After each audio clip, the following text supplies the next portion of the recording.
नमस्कार। और आज हम भारत में बाल विवाह की रोकथाम से जुड़े एक बेहद अहम कानून पर गहराई से नजर डालेंगे। जी। ये कानून है बाल विवाह प्रतिषेध अधिनियम 2006, the prohibition of child marriage act 2006। हाँ। ये 2007 में लागू हुआ और इसने एक पुराने कानून की जगह ली। ये पूरे भारत पर लागू होता है, 2019 के बाद से जम्मू कश्मीर में भी, और यहाँ तक कि भारत के बाहर रह रहे भारतीय नागरिकों पर भी। बिल्कुल, सिवाय पुडुचेरी के रेनेसां के। हाँ, सही। तो आज हमारा मकसद है इस कानून की जो मुख्य बातें हैं उनको समझना। ये क्या कहता है, क्यों महत्वपूर्ण है और इसका असर क्या होता है। बिल्कुल। और सबसे पहली बात जो शायद इस कानून को खास बनाती है वो इसका नाम ही है, प्रतिषेध, मतलब प्रोहिबिशन। अच्छा, पहले जो 1929 का कानून था वो निरोधक था, रिस्ट्रेंट एक्ट। मतलब उसका मकसद सिर्फ रोकना या क्या कहते सीमित करना था। लेकिन ये नया कानून बाल विवाह पर पूरी तरह पाबंदी लगाता है। तो ये सोच में ही एक बड़ा बदलाव है। हाँ, रोकथाम से पाबंदी तक का सफर, ये बात तो है। चलिए तो फिर शुरू करते हैं एकदम बुनियादी सवाल से। इस कानून के हिसाब से बच्चा कौन है और बाल विवाह मतलब किसे माना जाएगा? देखिए, कानून इस मामले में बिल्कुल साफ है। बच्चा मतलब कोई भी लड़का जिसने 21 साल की उम्र पूरी नहीं की है। 21 साल लड़की के लिए? हाँ, और कोई भी लड़की जिसने 18 साल की उम्र पूरी नहीं की है। और लड़की के लिए 18 साल, ठीक है। और बाल विवाह वो भी सीधा है, कोई भी ऐसा विवाह जिसमें शादी करने वालों में से, मतलब जो पक्षकार है, उनमें से कम एक, चाहे लड़का हो या लड़की, इस तय उम्र से कम का हो। तो अगर एक भी पार्टी नाबालिग है तो वो बाल विवाह है। सीधी सी बात। हाँ, ठीक है, परिभाषा तो स्पष्ट है। अब मान लीजिए कहीं पर बाल विवाह हो जाता है, तो कानूनन उस शादी का क्या होता है? क्या वो अपने आप ही मतलब गैर कानूनी मान ली जाती है, रद्द हो जाती है? ये बहुत ही अहम सवाल है और कानून का एक मुख्य पहलू भी है ये। देखिए, ज्यादातर मामलों में बाल विवाह अपने आप रद्द नहीं होता, बल्कि उसे रद्द करवाया जा सकता है। अच्छा। हाँ, इसे कानून की भाषा में कहते हैं शून्यकरणीय। वॉइडेबल। शून्यकरणीय। इसका मतलब यह है कि जिस पक्ष का विवाह बचपन में हुआ था, यानी जो उस समय बच्चा था, वो बालिग होने के बाद, मतलब वयस्क होने के बाद, अदालत में अर्जी देकर उस शादी को रद्द करवा सकता है या करवा सकती है। अच्छा, तो अधिकार उसी व्यक्ति के पास है जिसकी शादी कम उम्र में हुई थी, ये नहीं कि कोई और करवा दे। हाँ, मुख्य रूप से उसी के पास, और इसके लिए एक समय सीमा भी तय है। ऐसा नहीं कि कभी भी करवा सकते हैं। क्या समय सीमा है? बालिग होने के बाद 2 साल के अंदर ये अर्जी देनी होती है। 2 साल के अंदर? हाँ, ये समय सीमा महत्वपूर्ण है। और अगर मान लीजिए अर्जी देने वाला उस समय भी नाबालिग है, तब? हाँ, ये भी हो सकता है। तो ऐसी स्थिति में वो अपने किसी संरक्षक यानी गार्डियन के जरिए या फिर कोर्ट कई बार एक वाद मित्र यानी नेक्स्ट फ्रेंड नियुक्त करता है, उसके जरिए। और इसमें बाल विवाह प्रतिषेध अधिकारी यानी CMPO, उनकी मदद से ये अर्जी दायर की जा सकती है। ओके। और एक और बात, जब कोर्ट ये शादी रद्द करने का फैसला सुनाता है, जिसे अकृतता की डिक्री कहते हैं, तो वो साथ में ये भी आदेश दे सकता है कि भाई शादी के वक्त जो भी तोहफे, पैसा, गहने वगैरह दिए गए थे, हाँ, लेन देन जो हुआ था, हाँ, वो दोनों पक्षों और उनके माँ बाप या संरक्षकों द्वारा एक दूसरे को वापस किए जाएं। ये भी एक जरूरी पॉइंट है। ये जानना वाकई दिलचस्प है कि शादी को रद्द करने का अधिकार उस बच्चे के पास होता है और उसे बालिग होने के बाद भी सोचने का समय मिलता है। लेकिन क्या हमेशा ऐसा ही होता है? मतलब क्या कभी शादी अपने आप ही गैर कानूनी नहीं मानी जाती, वॉइड नहीं होती? हाँ, होती है। कुछ खास परिस्थितियां हैं जहां कानून शादी को शुरू से ही शून्य यानी वॉइड मानता है, वॉइड एब इनिशियो। अच्छा, वो कौन सी परिस्थितियां हैं? जैसे कि अगर बच्चे को, मतलब अवयस्क को, उसके कानूनी अभिभावक की देखरेख से जबरदस्ती ले जाया गया हो या बहला फुसला कर ले जाया गया हो। किडनैपिंग जैसा? हाँ, या फिर उसे शादी के लिए मजबूर किया गया हो, बलपूर्वक या धोखे से, कपटपूर्ण साधनों से कहीं ले जाया गया हो शादी के लिए। या फिर ये बहुत गंभीर है, शादी के उद्देश्य से बेचा गया हो, या शादी के बाद उसे बेच दिया जाए, या उसकी तस्करी की जाए, या किसी अनैतिक काम के लिए इस्तेमाल किया जाए। ऐसी शादियां कानून की नजर में हुई ही नहीं मानी जाती, वो शुरू से ही शून्य है। ये तो बहुत ही गंभीर अपराध है। बिल्कुल। और यहाँ पर कर्नाटक राज्य का एक अहम संशोधन भी है जिसका जिक्र करना जरूरी है। कर्नाटक का क्या है वो? उन्होंने अपने राज्य के लिए कानून को और सख्त बनाया है। केंद्र का कानून तो ज्यादातर शादियों को शून्य करणीय मानता है ना? हाँ। लेकिन कर्नाटक ने संशोधन करके ये प्रावधान किया है कि उनके राज्य में जब से ये संशोधन लागू हुआ है, उसके बाद होने वाले सभी बाल विवाह बिना किसी शर्त के शुरू से ही शून्य माने जाएंगे, वॉइड एब इनिशियो। सभी मतलब उन्हें रद्द करवाने की जरूरत ही नहीं? जरूरत ही नहीं, वो अपने आप ही गैर कानूनी है कानून की नजर में। ये केंद्र के कानून से ज्यादा कड़ा कदम है जो उन्होंने अपने राज्य के लिए उठाया है। अच्छा, अब शादी रद्द होने के बाद की बात करते हैं। क्या ये कानून प्रभावित लोगों, खासकर लड़की और अगर बच्चे हों तो उनकी मदद के लिए भी कुछ कहता है? बिल्कुल कहता है, और ये इस कानून का एक बहुत महत्वपूर्ण हिस्सा है। कानून सिर्फ शादी रद्द करने पर ही नहीं रुकता। अगर शादी धारा 3 के तहत रद्द होती है तो जिला न्यायालय जो है वो लड़के पक्ष को, और अगर लड़का खुद नाबालिग है तो उसके माता पिता या संरक्षक को आदेश दे सकता है कि वो लड़की को उसकी दोबारा विवाह होने तक गुजारा भत्ता यानी मेंटेनेंस दे। अच्छा, मेंटेनेंस का प्रावधान है। हाँ, जब तक उसकी दूसरी शादी नहीं हो जाती। और ये गुजारा भत्ता तय करते वक्त कोर्ट कई चीजें देखता है, जैसे लड़की की जरूरतें क्या हैं, शादी के दौरान उसका रहन सहन कैसा था, उसका लाइफस्टाइल क्या था, और सबसे जरूरी भुगतान करने वाले पक्ष की मतलब लड़के या उसके परिवार की आर्थिक क्षमता कितनी है, उनकी आय क्या है। ठीक है। इन सब बातों को ध्यान में रखकर राशि तय की जाती है। और इतना ही नहीं, कोर्ट लड़की के रहने के इंतजाम मतलब रेजिडेंस के लिए भी उपयुक्त आदेश दे सकता है। रहने की जगह का भी ये तो काफी मददगार प्रावधान है। हाँ, और अगर उस बाल विवाह से बच्चे पैदा हुए हैं तो उनके बारे में भी कानून सोचता है। हाँ, बच्चों का क्या होगा? तो धारा 5 कहती है कि ऐसे बच्चों की अभिरक्षा यानी कस्टडी और उनके भरण पोषण यानी मेंटेनेंस के लिए भी न्यायालय उचित आदेश देगा। और इसमें सबसे ऊपर बच्चे का कल्याण, बच्चे का हित देखा जाएगा। कस्टडी और मेंटेनेंस दोनों। हाँ, और कोर्ट ये भी तय कर सकता है कि दूसरा पक्ष बच्चे से कब और कैसे मिल सकता है, विजिटेशन राइट्स वगैरह। अच्छा, लेकिन उन बच्चों का कानूनी दर्जा क्या होता है? मतलब अगर शादी ही रद्द हो गई तो बच्चे वैध माने जाएंगे? ये एक बहुत जरूरी सवाल है और कानून ने इसका जवाब बिल्कुल साफ दिया है धारा 6 में। क्या कहता है कानून? कानून कहता है कि भले ही शादी धारा 3 के तहत रद्द कर दी गई हो, उस शादी से पैदा हुए बच्चे या गर्भ में आए बच्चे डिक्री से पहले हर मकसद के लिए पूरी तरह से वैध मतलब लेजिटिमेट माने जाएंगे। उनके कानूनी अधिकारों पर कोई असर नहीं पड़ेगा। ये बहुत राहत की बात है बच्चों के लिए, उनके भविष्य पर सवाल नहीं उठेगा। बिल्कुल। और एक और चीज, धारा 7 ये कहती है कि अगर बाद में हालात बदलते हैं तो कोर्ट धारा 4 लड़की का मेंटेनेंस या धारा 5 बच्चों का मेंटेनेंस और कस्टडी के तहत दिए गए अपने आदेशों को बदल सकता है, संशोधित कर सकता है या रद्द भी कर सकता है। फ्लेक्सिबिलिटी भी है। फ्लेक्सिबिलिटी भी है। हाँ, परिस्थितियों के हिसाब से।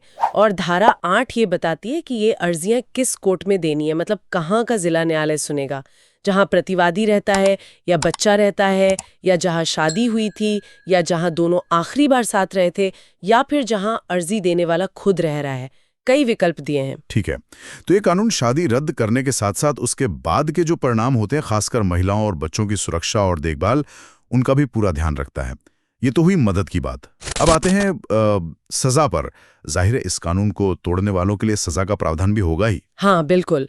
और कानून में दंड के प्रावधान काफी सख्त रखे गए हैं। क्या सजा है? देखिए, धारा 9 कहती है कि अगर कोई बालिग पुरुष मतलब 18 साल से ज्यादा उम्र का पुरुष किसी बच्चे से शादी करता है, हाँ, तो उसे 2 साल तक की सख्त कैद, विगरस इम्प्रिजनमेंट और 1 लाख रुपए तक का जुर्माना, या फिर दोनों हो सकते हैं। 2 साल तक की सख्त कैद और 1 लाख तक का जुर्माना। हाँ। फिर आती है धारा 10।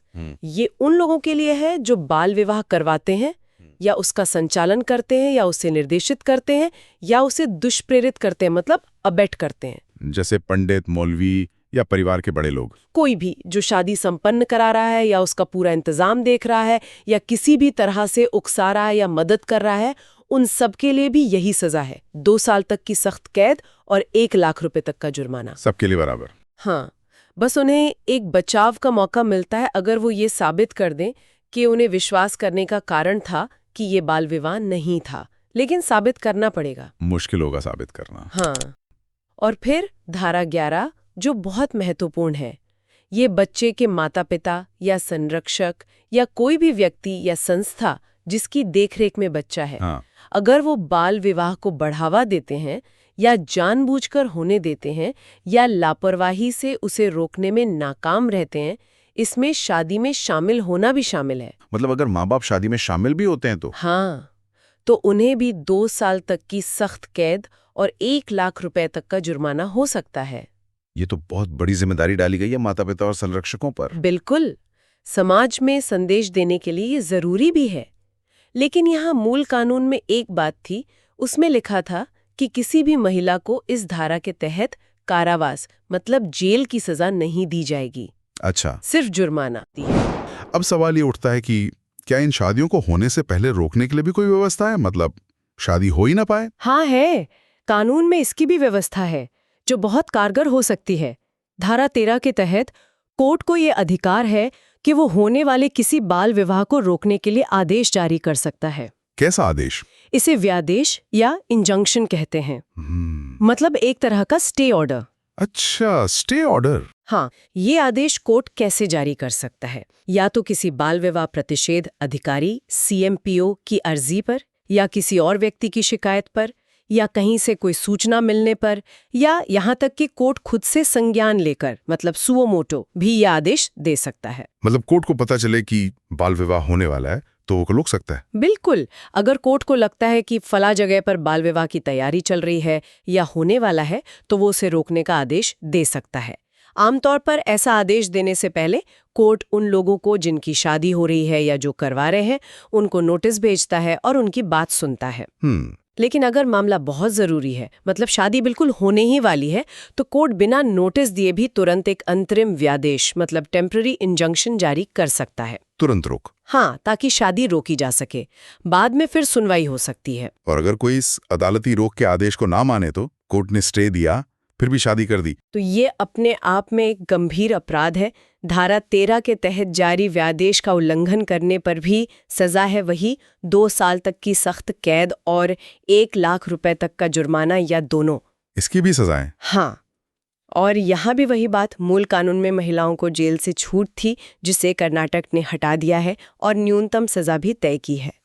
लेकिन इससे भी ज्यादा महत्वपूर्ण बात धारा 14 में है। वो क्या है? वो ये कि अगर कोर्ट के व्यादेश, चाहे वो अंतरिम हो या अंतिम, के बावजूद उसका उल्लंघन करके कोई बाल विवाह कर दिया जाता है, हाँ, तो वो शादी शुरू से ही शून्य यानी वॉइड मानी जाएगी, वॉइड अब इनिशियो। अच्छा, मतलब कोर्ट का आदेश तोड़ने पर ना सिर्फ सजा मिलेगी बल्कि वो शादी भी कानूनी तौर पर टिकेगी ही नहीं। बिल्कुल, वो शादी हुई ही नहीं मानी जाएगी कानून की नजर में।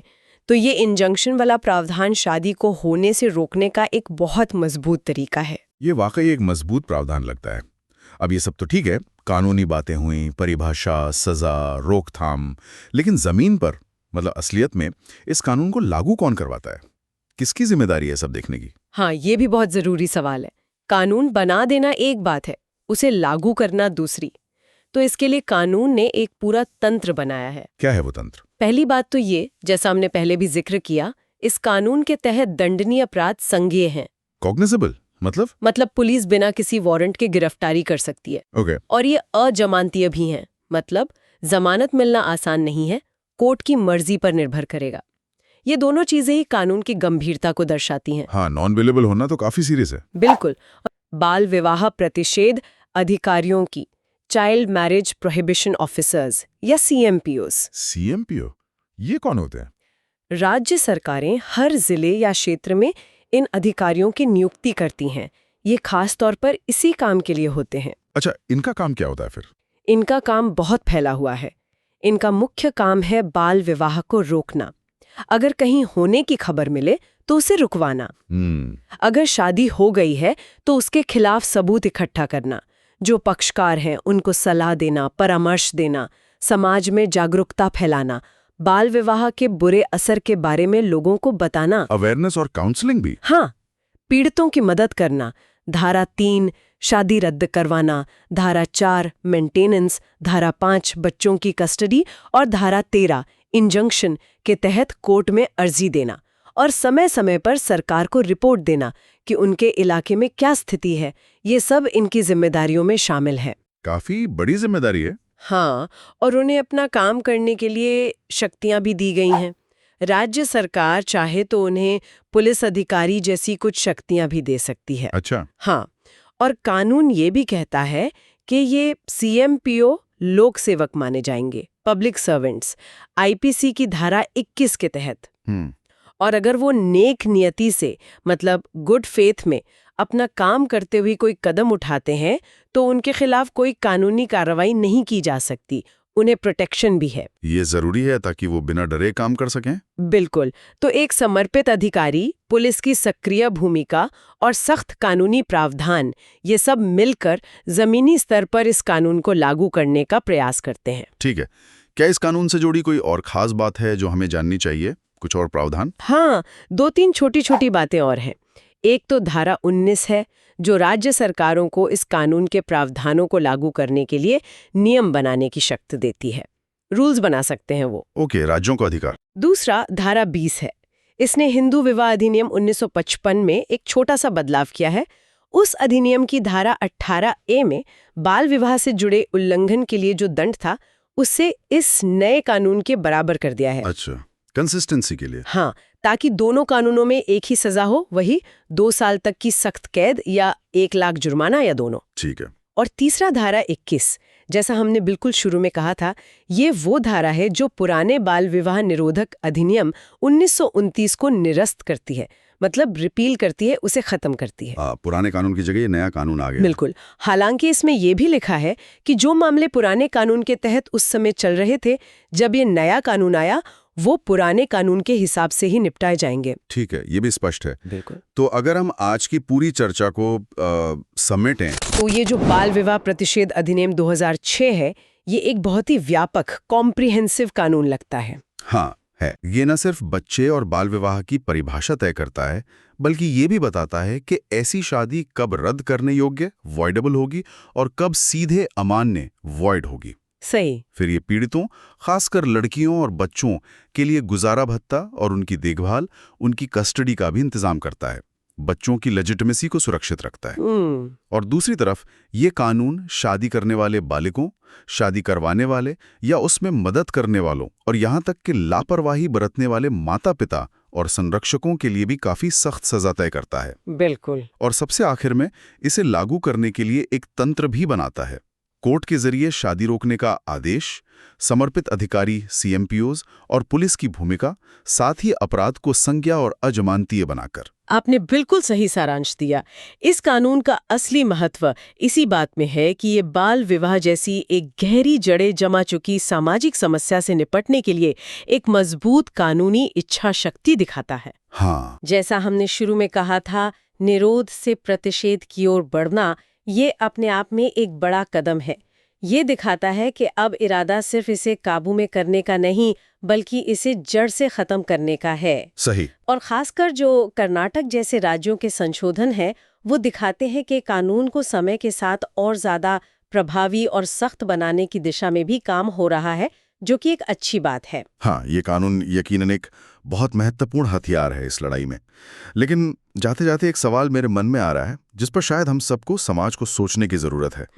वो ये कि क्या सिर्फ कानून बना देना काफी है? बाल विवाह जैसी सामाजिक बुराई जो सदियों से चली आ रही है, उसे पूरी तरह से खत्म करने के लिए इस मजबूत कानून के साथ साथ हमें और किन सामाजिक, किन शैक्षिक और किन आर्थिक बदलावों पर ध्यान देना होगा? ये बहुत मौजू सवाल है। ये एक बड़ा सवाल है जिसका जवाब शायद सिर्फ कानूनों में नहीं, बल्कि समाज के भीतर ही हमें खोजना होगा।